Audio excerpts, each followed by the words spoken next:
Okay, hi. Good morning. Okay, നമുക്ക് തുടങ്ങാം. Class second മൊഡ്യൂളാണ്.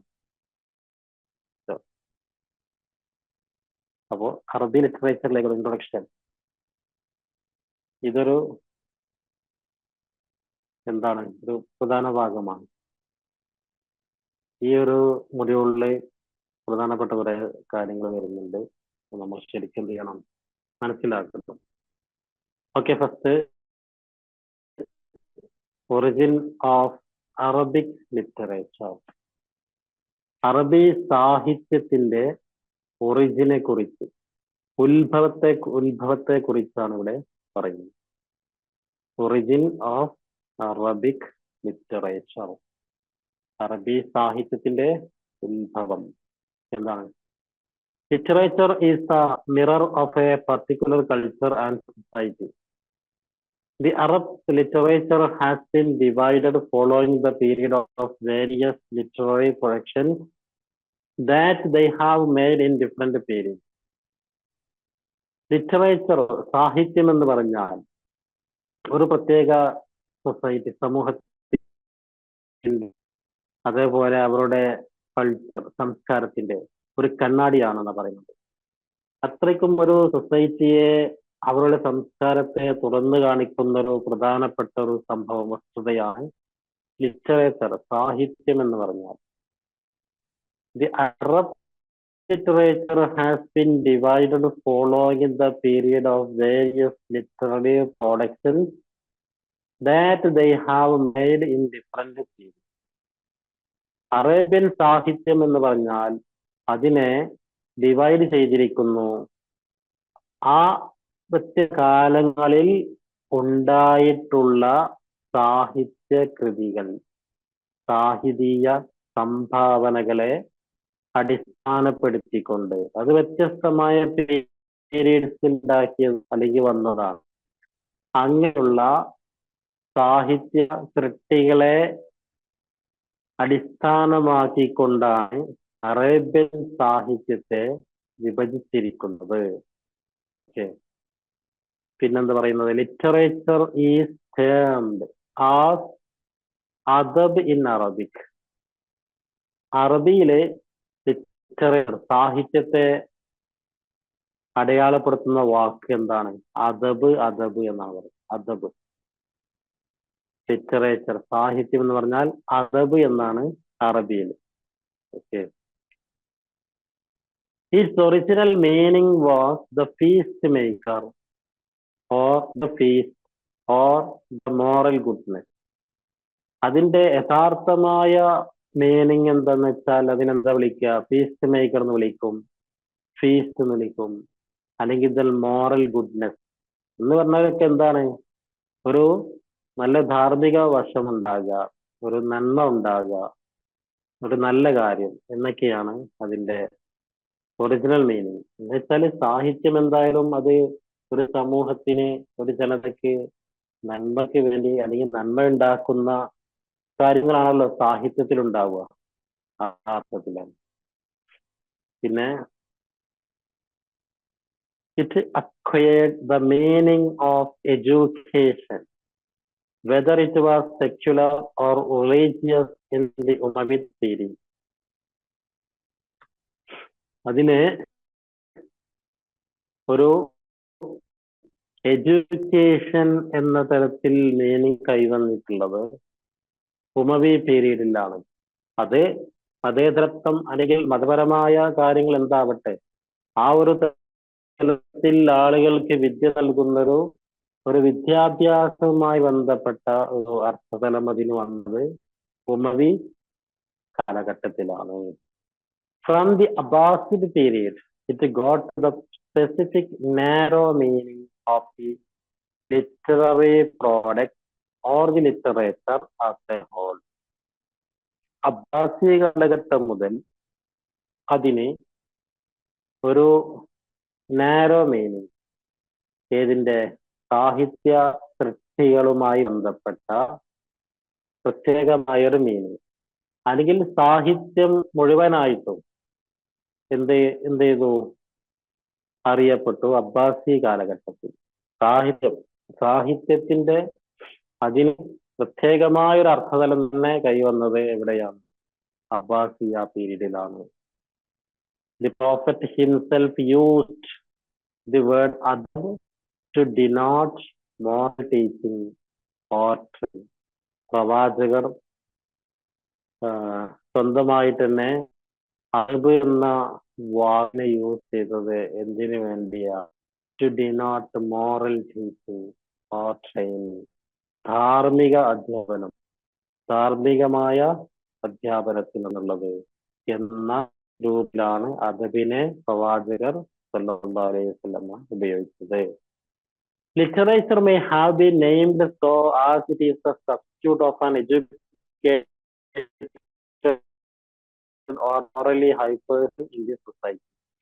അതുകൊണ്ട് തന്നെ സാഹിത്യത്തിന് ഒരു സമൂഹത്തിലെ ഒരു ഉയർന്ന തലത്തിലുള്ള ഒരു വ്യക്തിക്ക്, ഒരു ധാർമ്മികമായി ഉന്നതിയിലുള്ള ഒരു വ്യക്തിക്ക്, അല്ലെങ്കിൽ വിദ്യാഭ്യാസമുള്ള ഒരു വ്യക്തി ബദലായിട്ട് എന്ന് പറയുന്ന രൂപത്തിൽ വരെ എന്ത് ഉപയോഗിക്കും?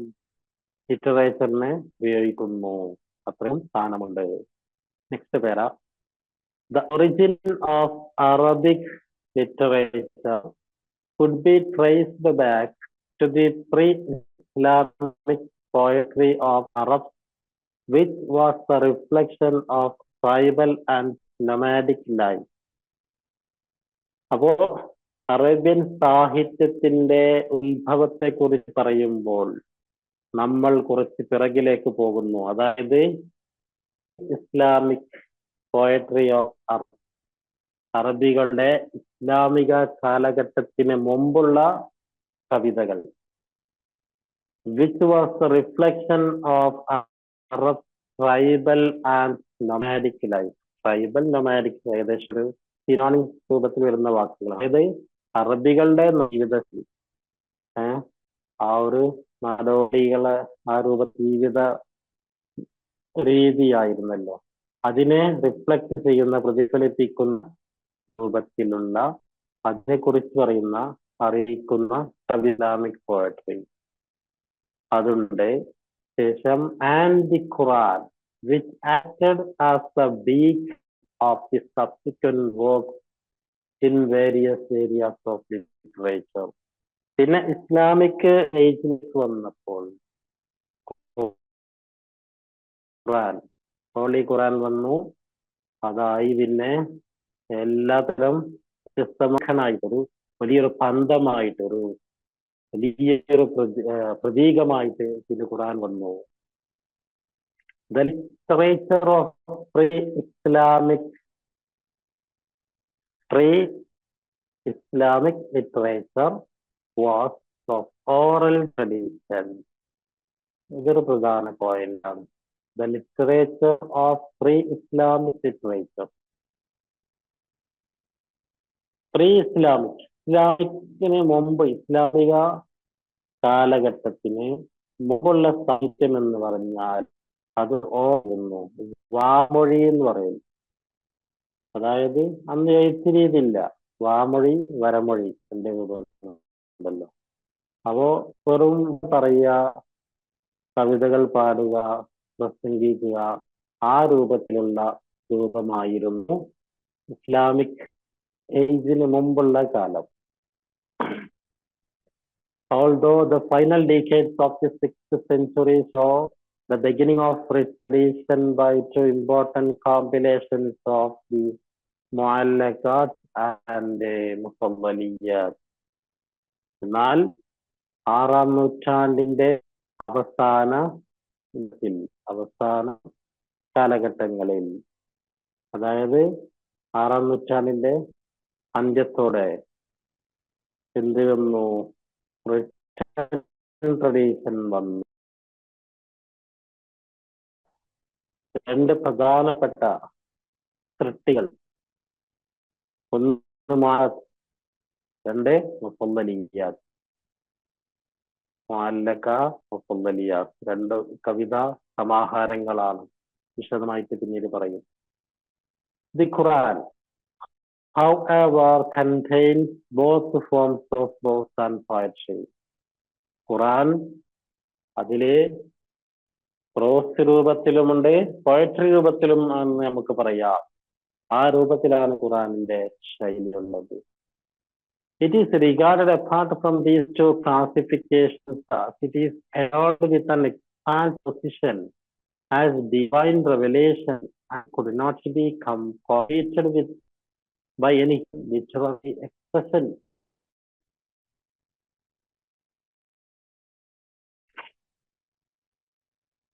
എന്താണ് ഖുറാന്റെ പ്രകാരം? ഈ ക്ലാസിഫിക്കേഷൻസ് നിന്നെല്ലാം വ്യത്യസ്തമാണ്. കാരണം ഈ വക പോയട്രി, കവിതാ സമാഹാരങ്ങൾ, വാലൊക്കെ ആവട്ടെ, മുസല്ലലിയാത്താവട്ടെ, ഇതൊക്കെ മാനുഷിക സൃഷ്ടികളാണല്ലോ, മനുഷ്യനിർമ്മല്ലോ. ബട്ട് ഖുറാൻ അങ്ങനെയാണോ? ഡിവൈൻ റെവലേഷനാണ്. അതൊരിക്കലും മാനുഷികമായ സാഹിത്യത്തിനോട് കിടപിടിക്കുന്നതൊന്നല്ല, അതിനേക്കാൾ ഉപരിയാണ്. അപ്പോ അതിൻ്റെ അവതരണം, അതിൻ്റെ ശൈലി അത് വളരെ മനോഹരമാണ്. കാരണം അത് ഡിവൈൻ ആണ്, ഡിവൈൻ റെവലേഷൻ ആണ്, ഗോഡ്ലി ക്രിയേറ്റഡ് ആണ്, not humanly created. Therefore, the origin of Arab literature is not by Islamic poetry and Quran, which the later literary form. അതുകൊണ്ട് തന്നെ അറബ് സാഹിത്യത്തിന്റെ origin അതിനടയാളപ്പെടുത്തുന്നത്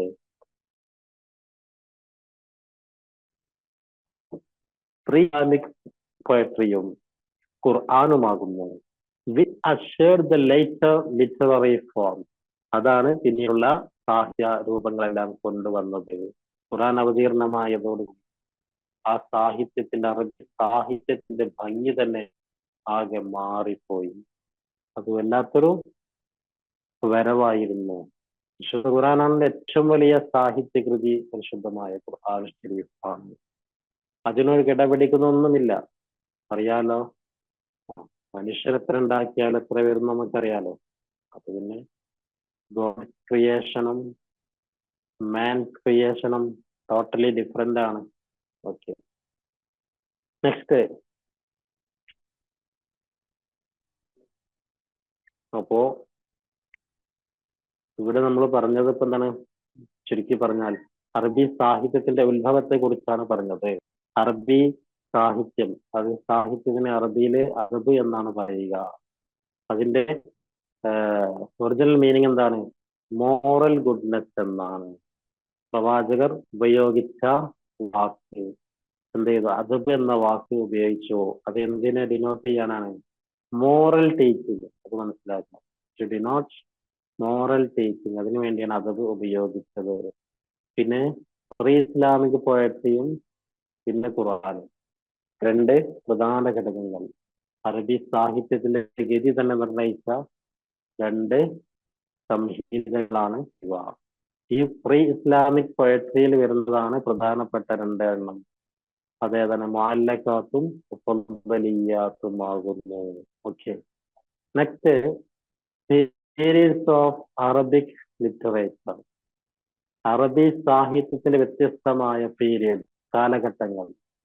As part of simplifying the study of literary works, the literature is divided by Arabic historians into the following series.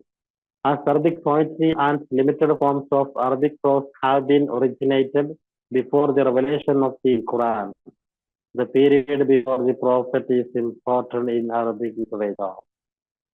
As of simplifying the study of literary works, സാഹിത്യ കൃതികൾ അതിൻ്റെ പഠനവുമായി ബന്ധപ്പെടുത്തി നോക്കുമ്പോൾ literature അതിനെ Arabian ചരിത്രകാരന്മാർ വ്യത്യസ്ത periods ആയിട്ട് ഡിവൈഡ് ചെയ്തിട്ടുണ്ട്. Arabic poetry and the limited forms of Arabic prose have been originated. അറബി കവിതകളും അതേപോലെ അറബി ഗദ്യവും, കവിതകളും ഗദ്യവും അത് ഒറിജിനേറ്റ് ചെയ്തിട്ടുള്ളത് ഖുർആൻ അവതീർണമാകുന്നതിന് മുമ്പുണ്ട്. ശരിയാണ്. ജാഹിലിയ കാലഘട്ടത്തിലുണ്ട്, പ്രീ ഇസ്ലാമിക് ഏജിൽ. അതായത് the period before the prophet, പ്രവാചകർക്ക് മുമ്പുള്ളൊരു കാലഘട്ടം. അത് അറബിയൻ സാഹിത്യത്തിലൊരു പ്രധാന ഘട്ടം തന്നെയാണ്. The period encompassing the pre prophetic age, prophetic age, the era of rule of four caliphs and the Umayyad rulers is considered as the classical period. Okay. ഇവിടെ classical period എന്ന് വിളിക്കുന്ന ഒരു കാലഘട്ടം അതേതാണ്? പ്രീ പ്രൊഫറ്റിക് ഏജ്, പ്രവാചകർ സല്ലല്ലാഹു അലൈഹി വസല്ലമയുടെ കാലഘട്ടത്തിന് മുമ്പുള്ള കാലഘട്ടം ജാഹിലിയ. പിന്നെ പ്രൊഫറ്റിക് ഏജ്, പ്രവാചകരുടെ കാലഘട്ടം. പിന്നെ the era of rule of four caliph, 4 ഖലീഫമാർ, ഖുലഫാഉർ-റാഷിദീൻ, അവരുടെ കാലഘട്ടം. ആൻഡ് ഉമയ്യദ് റൂളേഴ്സ്, ഉമയ്യ ഖലീഫമാർ. ഈ ഒരു കാലഘട്ടങ്ങളെയാണ് ക്ലാസിക്കൽ പീരീഡ് വിളിക്കുന്നത്. അപ്പോ classical period of Arabic literature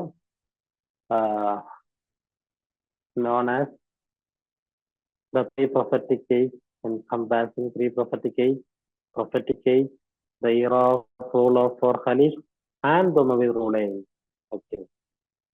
The establishment of the Arabic language in pre-prophetic period was by the merging of Arabs of northern parts of the Arab Peninsula with Arabs of southern parts of the Arab Peninsula. The establishment of the Arabic language in pre-prophetic period, പ്രവാചകരുടെ മുമ്പുള്ള കാലഘട്ടത്തില് അറബി ഭാഷയുടെ ആ ഒരു അടിത്തറ, അതിന്റെ ഒരു base ഉണ്ടായത് എങ്ങനെയാണ്? By the merging of Arabs of northern parts of the Arab Peninsula. Arabian ഉപദ്വീപിന്റെ വടക്ക് ഭാഗത്തുള്ള അറബികളുടെയും ആ ഒരു കൂടിച്ചേരലിലൂടെയാണ് അറബി ഭാഷ ഒരു സമ്പുഷ്ടമായത്. അതാണ് പറയുന്നത്. It enabled conducting of markets which became the venues for the publishing of literary works. അവിടെ എന്തുണ്ടായി?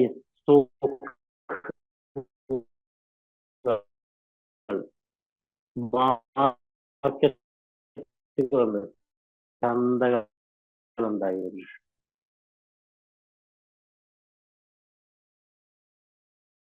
ഈ ലിറ്റററി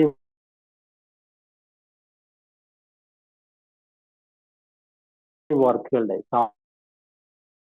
സാഹിത്യ കൃതികളുടെ എല്ലാം പബ്ലിഷിംഗ് നടന്നിരുന്നത്.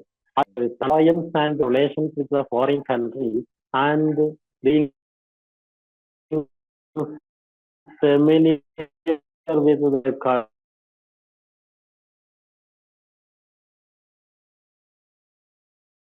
the revelation of the Quran, which was the push towards the origin of rhetoric and other branches of knowledge, and came to help to explain the meanings of the Quran. പിന്നീട് literature അതിനല്ല ഫലപുഷ്ടി വന്നു. ഖുറാന്റെ ഖുറാൻ അവതീർണമായതോടുകൂടി, ഖുറാൻ അവതരിച്ചതോടുകൂടി. കാരണം നല്ല സാഹിത്യ ഭംഗിയും വ്യത്യസ്തമായ നോളേജുകളെയും എല്ലാം ഖുറാനിൽ പറയുന്നുണ്ട്. അതുകൊണ്ട് തന്നെ ഖുർആനായി പിന്നെ എല്ലാത്തിൻ്റെയും ഒരു role model. Later, the Islamic Empire was expanded through military expeditions, which helped to explore the cultures of conquered provinces. പിന്നീട് ഇസ്ലാമിക സാമ്രാജ്യം വിശാലമായതോടുകൂടി എന്ത് ചെയ്തു? ഒരുപാട് ഏരിയകളിലേക്ക് ഈ സാഹിത്യത്തിന്റെ ഒക്കെ വ്യാപനം ഉണ്ടായി. The Abbasid period and the period before the Renaissance period are considered as the medieval period. അപ്പോൾ ഇവിടെ മിഡീവൽ പീരിയഡ്, ഒരു മധ്യകാലഘട്ടം എന്ന് കണക്കാക്കുന്നത് ഏത് പീരീഡൊക്കെയാണ്? അബ്ബാസിയ കാലഘട്ടവും റിനൈസൻസ് പീരീഡിന് മുമ്പുള്ള കാലഘട്ടം. റിനൈസൻസ് പീരീഡ് മോഡേൺ കാലഘട്ടത്തിലേക്ക് വരുന്ന സംഭവമാണ്. അതിനു മുമ്പുള്ള ഒരു കാലഘട്ടം അബ്ബാസിയ പീരീഡും ശേഷം വരുന്ന ഒരു കാലഘട്ടമുണ്ട്. അത് ഏതാണ്? റിനൈസൻസ് പീരീഡിന് മുമ്പുള്ള ഒരു കാലഘട്ടമാണ്. അതാണ് medieval period. Abbasid period witnessed the mingling of Arabs with Romans, Persians, and Spanish, and it was the time when the movement of translation started by Harun Rashid and the Ma'mun, who established the Baitul Hikmah, which brought together the scholars, translated the Greek and Persian works. അബ്ബാസിയ കാലഘട്ടത്തില് അറബിയൻ കൾച്ചറും പിന്നെ romance, Persians, Spanish ഉണ്ടാവും. ഇവരുടെ എല്ലാം കൾച്ചറുകള് സംഗമിച്ചു. അപ്പോ it was the time when the movement of translation, അതായത് translation നിലവിൽ വന്നത്, തർജമ അത് വന്നത് ആ ഒരു കാലഘട്ടത്തിലാണ്. ഹാറൂൺ റഷീദ് ഖലീഫ, അബ്ബാസിയ ഖലീഫയാണ്, പ്രശസ്തനായ ഒരു ഖലീഫയാണ് ഹാറൂൺ റഷീദ്. അതേപോലെ മഅ്മൂൻ മകൻ. ഇവരെ എന്ത് ചെയ്തു? ബഗ്ദാദില് ബൈത്തുൽ ഹിക്മ എന്ന് പറയുന്ന വലിയൊരു ഒരു ലൈബ്രറി തന്നെ ഉണ്ടാക്കി. കിതാബുകളുടെയും പുസ്തകങ്ങളുടെയും അറബികളുടെയും മറ്റ് വിദേശ രാജ്യങ്ങളുടെ എല്ലാം പറ്റുള്ള വലിയൊരു ശേഖരമാണ് ബൈത്തുൽ ഹിക്മ. അത് ഹാറൂൺ റഷീദ് കൊണ്ടുവന്നു, മഅ്മൂൻ അത് പൂർത്തിയാക്കി. അങ്ങനെയാണ്.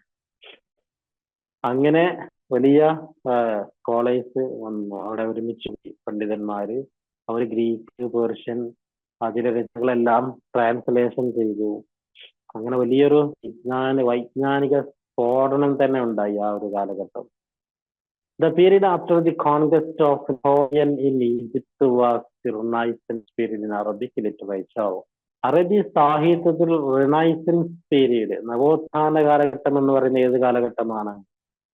നെപ്പോളിയൻ ഈജിപ്ത് കോൺകർ ചെയ്തതിന് ശേഷമുള്ള കാലഘട്ടം. അതായത് നെപ്പോളിയൻ ഈജിപ്ത് കീഴടക്കിയിട്ടുണ്ട്. ആ ഒരു കാലഘട്ടമാണ് അറബി സാഹിത്യത്തിൽ റിനൈസൻസ് പീരീഡ് എന്ന് പറയുന്നത്. ഇതൊക്കെ ശരിക്കും മനസ്സിലാക്കേണ്ട കാര്യങ്ങളാണ്, പോയിന്റ്സ് ആണ്.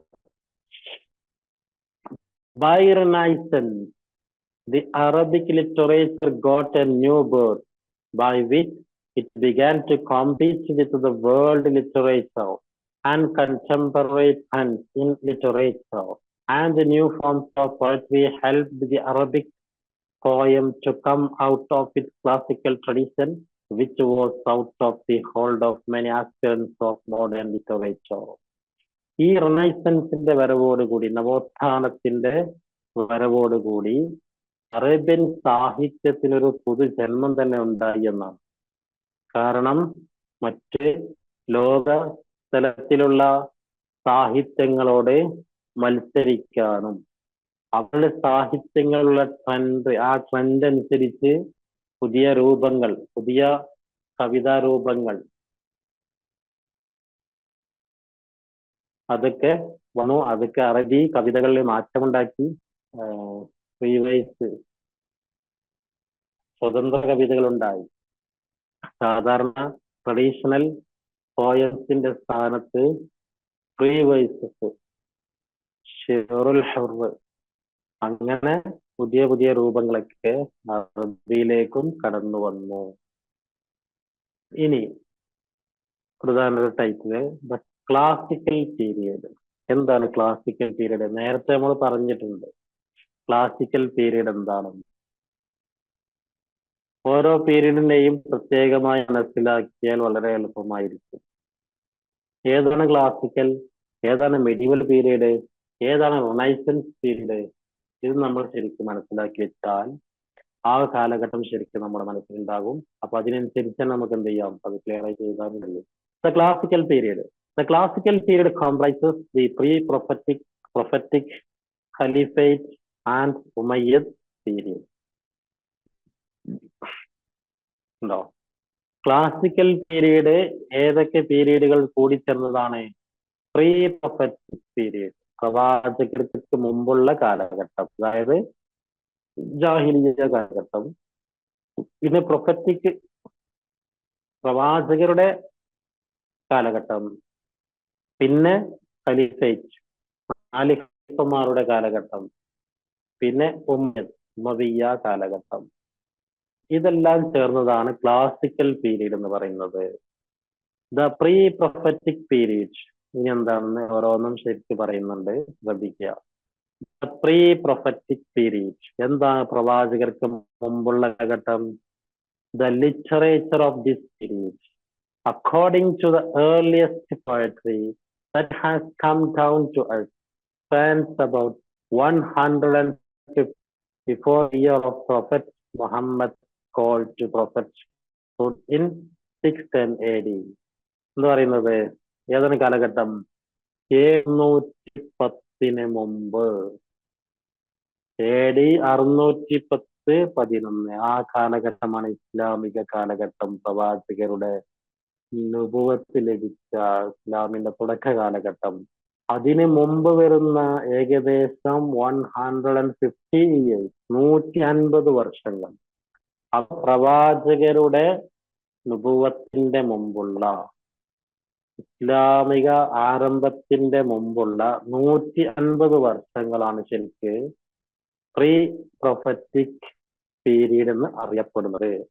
പ്രവാചക ആ ഒരു കാലഘട്ടത്തിന് മുമ്പുള്ള 150 വർഷങ്ങൾ, അതാണ് പ്രീ പ്രൊഫറ്റിക് പീരീഡ് എന്ന് അറിയപ്പെടുന്നത്. The prophetic and caliphate period. ഇനി എന്താണ് prophetic and caliphate period? This period begins with the call of Muhammad, peace be upon him, to prophethood in 610 CE and lasting to the rightly guided Khalif's rule, ending with the demise of Ali in 661 AD. അപ്പോ ഈ ഒരു കാലഘട്ടം എന്ന് പറഞ്ഞാൽ പ്രവാചകർ സല്ലല്ലാഹു അലൈഹി വസല്ലമക്ക് വഹി ഇറങ്ങിയ ആ ഒരു കാലഘട്ടം, നുബുവത്ത് ഇറങ്ങിയ കാലഘട്ടം മുതൽ, അതാണ് the call of Muhammad to prophethood, പ്രവാചകത്വം. 610 CE ആണ്, ആ വർഷത്തിന് 610-ലാണ്. പിന്നെ അത് അവസാനിച്ച കാലഘട്ടത്തിൽ ഖലീഫമാരുടെ ഖിലാഫത്തുർ റാഷിദ, അതിന്റെ അവസാനത്തെ ഖലീഫയാണ് അലി റളിയല്ലാഹു അൻഹു. 661 AD അദ്ദേഹം എന്താകുന്നത്, മരിക്കുന്നത്. അദ്ദേഹത്തിന് പ്രശാസിത്വം ഭരിക്കുന്നു. ആ ഒരു കാലഘട്ടം വരെയുള്ളതാണ് prophetic and caliphate. Then the Umayyad period. This period begins with the assumption of Muawiyah, the title of Caliph, till the fall of the Umayyad dynasty at the hands of the Abbasid agitators in 750 AD. It covers a period of 99 years. ഉമവിയ്യ കാലഘട്ടം എന്ന് പറഞ്ഞാൽ അത് തുടങ്ങുന്നത് AD 661 ഖലീഫ അലി റളിയല്ലാഹുവിന്റെ ഡെത്തോട് കൂടെയാണ്. ആ മരണം സംഭവിക്കുന്ന ശേഷം മുആവിയ ഇബ്നു അബീ സുഫ്യാൻ, മുആവിയ എന്നിവർ എന്താകുന്നു, ഭരണമേറ്റെടുക്കുന്നു. അങ്ങനെ ഉമവിയ്യ ഭരണം ആരംഭിക്കുന്നു. പിന്നീട് അബ്ബാസിയ കാലഘട്ടം വന്നു. അബ്ബാസികൾ ഭരണത്തിലേറി. അവരുടെ ഭരണകാലം ആരംഭിച്ച് 750-ലാണ്. ഈ ഒരു അവര് അധികാരം ഏൽക്കുന്നത് വരെയുള്ള കാലഘട്ടം, അതാണ് ഉമവിയ്യ period. It covers a period of 99 years, ഏകദേശം 90 വർഷങ്ങൾ എടുത്തു അവരുടെ ആ ഒരു കാലഘട്ടം. അപ്പൊ മൊത്തത്തില് 99 വർഷങ്ങൾ വരുന്നുണ്ട്. അപ്പോ ക്ലാസിക്കൽ പീരീഡിൽ വരുന്നത് പ്രവാചകർക്ക് മുമ്പുള്ള കാലഘട്ടം, പ്രവാചക കാലഘട്ടം, അതുപോലെ 4 ഖലീഫമാരുടെ കാലഘട്ടം, പിന്നെ ഉമയ്യ ഭരണകാലം, ഖലീഫമാരുടെ കാലഘട്ടം. ഇവയെല്ലാമാണ് ക്ലാസിക്കൽ പീരീഡിൽ വരുന്നത്.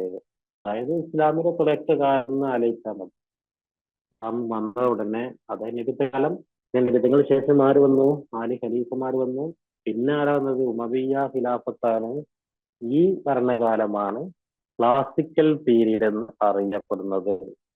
അതിന്റെ ശേഷമുള്ള കാലഘട്ടമാണ് ദ മിഡീവൽ പീരീഡ്, മധ്യകാലഘട്ടം, മിഡീവൽ പീരീഡ്.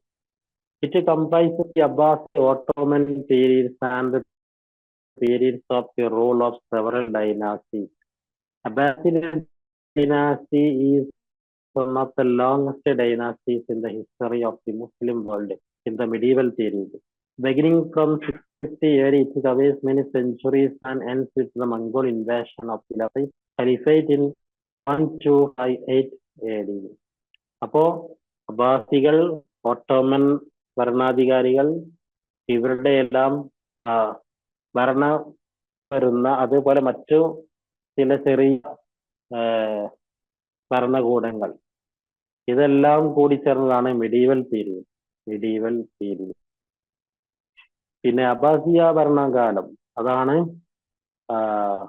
മുസ്ലിം ലോകത്തിന്റെ ഭരണചരിത്രത്തിൽ ഏറ്റവും നീണ്ട കാലഘട്ടം എന്ന് പറയുന്നത്. ഏറ്റവും കൂടുതൽ ഭരണം നടത്തിയത് അബ്ബാസികളാണ്. 750 AD 750 മുതലാണ് അവരുടെ ഭരണം തുടങ്ങിയത്. അങ്ങനെ പിന്നീട് മംഗോളിയൻ അധിനിവേശത്തോടു കൂടെ 1258 ചെങ്കിസ് ഖാൻ ഒക്കെ ഉണ്ടല്ലോ, അവർ നേതൃത്വത്തിൽ വന്ന് 1258 AD അബ്ബാസിയ ഭരണം അവസാനിക്കുന്നത്. അബ്ബാസി ഭരണം അബുൽ അബ്ബാസ് അബ്ദുല്ലാഹി സിഫാഹ് സുൽത്താനാണ്. അബ്ദുല്ലാഹി മുഅ്തസിമാണ് അവസാനാധികാരി. അത് ഓർക്കേണ്ട ആവശ്യമില്ല, ജസ്റ്റ് പറഞ്ഞു എന്ന് മാത്രം. The Ottoman period begins with the Mongol invasion in 1258 AD and ends with Napoleon Bonaparte's invasion of Egypt in 1798 AD. Ottoman period തുടങ്ങുന്നത് മംഗോളിയൻസിന്റെ അധിനിവേശം 658 അബ്ബാസികളെ പരാജയപ്പെടുത്തേണ്ടി വന്നു. പിന്നീട് അത് അവസാനിക്കുന്നത് 1798 നപ്പോളിയൻ ബോണപ്പാർട്ട് ഈജിപ്ത് കീഴടക്കിയതോടുകൂടെയാണ് അതൊക്കെ അവസാനിക്കുന്നത്. Some literary historians prefer to call this period by the name Ottoman period, Mamlukate period, etc. ചില സാഹിത്യ ചരിത്രകാരന്മാർ ഈ പീരീഡിനെ ഓട്ടോമൻ പീരീഡ് എന്നും മംലൂക്കേറ്റ് പീരീഡ് എന്നും എല്ലാം വിളിക്കുന്നുണ്ട്. അതാണ് മിഡീവൽ പീരീഡ്. അപ്പോ ഉമവിയ്യ ഭരണത്തിന് ശേഷം വന്ന അബ്ബാസി ഭരണകൂടം, ഒട്ടോമൻ ഭരണകൂടം, മറ്റ് ഭരണകൂടങ്ങൾ, ഇതെല്ലാം ചേർന്നതാണ് മിഡീവൽ പീരീഡ്. ഇതിന്റെ തുടക്കം AD 750, അവസാനിക്കുന്നത് AD 1258 കൂടെ, ഇതിന്റെ അബ്ബാസി ഭരണത്തിന്റെ. അതിനുശേഷമാണ് ഓട്ടോമൻ ഭരണകൂടം വരുന്നത്. അത് അവസാനിക്കുന്നത് AD 1798 നാപ്പോളിയൻ ബോണപ്പാർട്ട് ഈജിപ്ത് കീഴടക്കിയതോടെയാണ്. ആ ഈജിപ്ത് കീഴടക്കി അതിനുശേഷമാണ് നമ്മൾ പറയുന്ന മോഡേൺ പീരീഡ് വരുന്നത്, renaissance period. It begins with invasion of Napoleon in Egypt 1798 AD continues till this day. AD 1798 മുതൽ നമ്മൾ ഇന്നുള്ള ഈ ദിവസം വരെ, ഈ കാലം വരെയുള്ള കാലഘട്ടമാണ് മോഡേൺ പീരീഡ്. ഓക്കെ, അപ്പോ തൽക്കാലം ഇവിടെ അവസാനിപ്പിക്കുക. ബാക്കി അടുത്ത ക്ലാസ്സിൽ ഡിസ്കസ് ചെയ്യാം. ഓക്കെ.